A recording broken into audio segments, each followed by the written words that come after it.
வேறானது எதுவுமே இல்லை. சரியா? யாரெல்லாம் சிறந்த முறையில் கல்வி கற்கிறார்களோ அவர்களிடம் இந்த ஒழுக்கம் தானாகவே வரும். யார் சிறந்த ஒழுக்கத்துடன் இருக்கிறார்களோ அவர்களிடமும் இந்த கல்வி தானாகவே வரும். சரியா? இதுதான் நம்ம முன்னாடி வாழ்ந்த அறிஞர்கள், தமிழ் அறிஞர்கள், பேரறிஞர்கள் கல்வியை பற்றி நிறைய சொல்லியிருக்காங்க. சரியா? படிக்காமல் இருப்பவர்கள் பிறக்காமலே இருக்கலாம்னு சொல்றார் பேரறிஞர் பிளாட்டோ. பெற்ற பிள்ளை கைவிட்டாலும் கற்ற கல்வி கைவிடாதுன்னு சொல்றார். நமக்காக அகிம்சை வழியில் போராடி சுதந்திரத்தை பெற்று தந்த மகாத்மா காந்தியடிகள். இந்த உலகை மாற்றக்கூடிய ஆயுதம் என் இடத்தில் உள்ளது, அதன் பெயர் கல்வி என்கிறார். கிட்டத்தட்ட கருப்பின மக்களுக்காக போராடி 27 வருடங்கள் சிறையில் இருந்த நெல்சன் மண்டேலா ரஷ்ய போரின் போது ரஷ்ய மக்களிடையே லெனின் ஒரு உரையாற்றும் போது அந்த நாட்டு மக்கள் எல்லாமே இருக்கும்போது இந்த நாட்டை என்னால் அமெரிக்காவை போல் வல்லரசு நாடாக மாற்ற முடியும்னு சொல்றார்.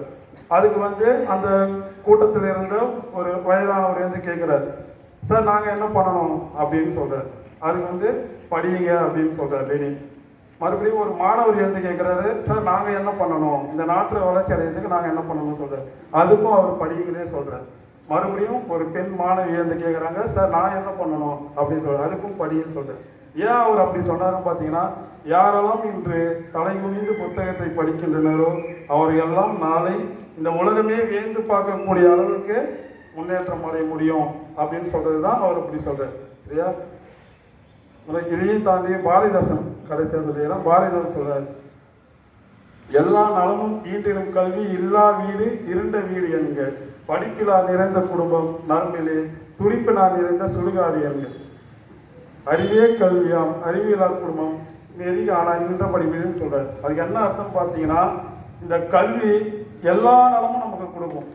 ஓகேவா? எல்லா நலமும் கொடுக்கும். ஆனால் அந்த கல்வி இல்லாத வீடு அது என்ன வீடு சொல்றேன்னா இருண்ட வீடு. இருண்ட வீடு என்னன்றது ஒரு வெளிச்சம் இல்லாத, படிப்பறிவு இல்லாத ஒரு வீடு எந்த ஒரு நல்லதை சொல்லக்கூடிய அளவுக்கு இருக்கும் வீடுன்னு அப்படின்னு சொல்றாரு. ஓகேவா? அதே மாதிரி தான் இந்த சுடுகாடு கூட என்ன நரம்புல துடிப்பு இல்லை, அவங்க தான் உயிர் அற்றவங்கன்னு சொல்லுவாங்க. இப்போ நம்ம உயிரோடு இருக்குமா இல்லையான்னு சொல்லிட்டு எப்படி நம்மளை பார்ப்பாங்க டாக்டர் கூட பார்த்தீங்கன்னா, நம்மளை அந்த நாடி துடிப்பு இருக்குதான்னு சொல்லுவாங்க. இப்போ நாடி துடிப்பு செக் பண்ணி பார்க்கும்போது அந்த நாடி துடிப்பு இல்லைன்னா அவங்க தான் பிணம்னு சொல்லுவாங்க. அதை தான் பாரதிதாசன் சொல்றாரு. கடைசியாக ஒன்று சொல்லிக்கிறேன். ஏதோ ஒரு பாண்டிச்சேரியில் ஏதோ ஒரு கிராமத்தில் நான் பிறந்தேன்னா இங்கே பேசுறதுக்கு என்ன காரணம் அப்படின்னு பார்த்தீங்கன்னா ஒன்றே ஒன்று தான், நான் படித்த இந்த கல்வி. நான் இந்த படித்த இந்த கல்வியால் தான் இங்கே பேசுகிறேன். சரியா? எனவே நான் இந்த வாய்ப்புக்கு நன்றி தெரிவிக்கிறேன். தேங்க்யூ.